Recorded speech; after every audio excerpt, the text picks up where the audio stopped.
Good afternoon বন্ধুরা, দেখো আমার লাঞ্চ থালি আজকে তৈরি হয়ে গেছে।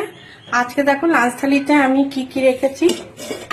গরম গরম সাদা ভাত, এখানে করেছি মুসুরির ডাল ধনেপাতা দিয়ে, এখানে রেখেছি ওল সেদ্ধ, এটা তেল নুন কাঁচা লঙ্কা দিয়ে মাখবো। এখানে রেখেছি বেগুন ভাজা ডাল দিয়ে খাওয়ার জন্য। এখানে রেখেছি পুঁই শাক, প্লেন কুমড়ো আলু দিয়েই করেছি, একটু ঘি দিয়েছি লাস্টে। এখানে করেছি কাতলা মাছ, এটা পেঁয়াজ আর কাঁচা লঙ্কা দিয়ে প্লেন ধনেপাতা দিয়ে করেছি কষা করে। এটা করেছি সর্ষে ভাপা আর কি, ইলিশ সর্ষে ভাপা করেছি।